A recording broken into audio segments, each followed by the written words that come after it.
Good afternoon, I'm Mai Rodriguez and this is Newsfeed. The Justice Department confirms human bones were recovered from Taal Lake, where dozens of kidnapped Cebueros were allegedly dumped. It now points to what may be evidence of a mass dumping ground tied to past abductions of more than 100 individuals. Joash Malimban has this report. Justice Secretary Boying Remulla confirmed that human remains were recovered during search and retrieval operations in Taal Lake on July 17.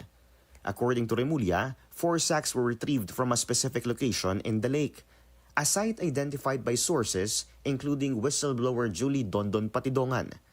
2 of the sacks contained human remains, specifically rib bones, while the other 2 were filled with sand believed to have been used as weights. May nahanap sa Taal Lake na human remains in the area pointed to us by our sources that were also identified by Totoy, by alias Totoy. So may nahanap na tayo human remains ulit, this time in the specific area, in the quadrant, kasi ano yan dinivide by quadrant yan yung area. In the specific quadrant, pointed out to us as a site where people were being disposed of. One of the guides, reportedly a member of a group of boatmen involved in the disposal of bodies, allegedly led authorities to the exact spot where the sacks were found.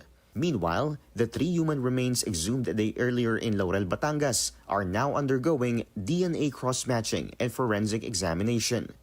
According to the Justice Secretary, the skeletal remains may be linked to earlier reports of missing individuals who were allegedly dumped in the lake back in 2020. One of the victims is believed to be a pregnant woman who was reportedly abducted in Lipa City. Authorities found women's underwear at the site, which may help in identifying her.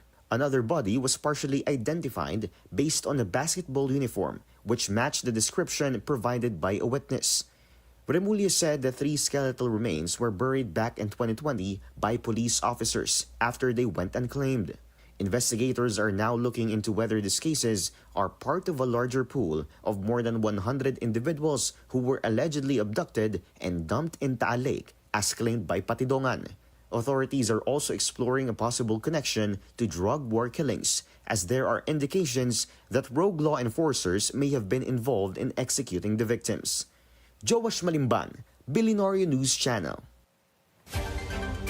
Malakanyang tags columnist and former presidential spokesperson Rigoberto Bobby Tiglao as the fake news peddler who tied First Lady Liza Araneta Marcos to the death of Rustan's heir Paulo Tantoco.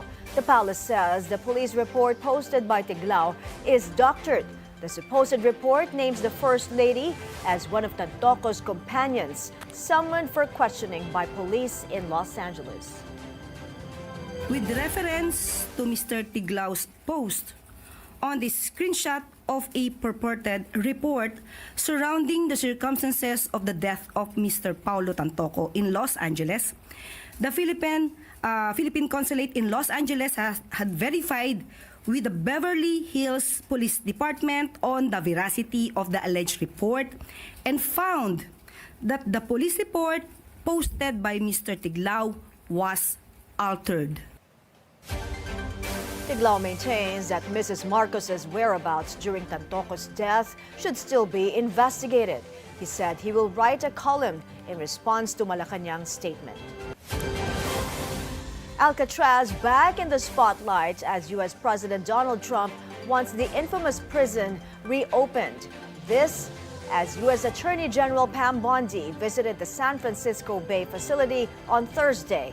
It's now operated as a historical site.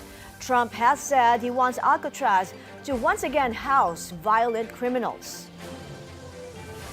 It could hold middle-class violent prisoners. It could hold illegal aliens. It could hold anything. This is a terrific facility, needs a lot of work, but no one has been known to escape from Alcatraz and survive.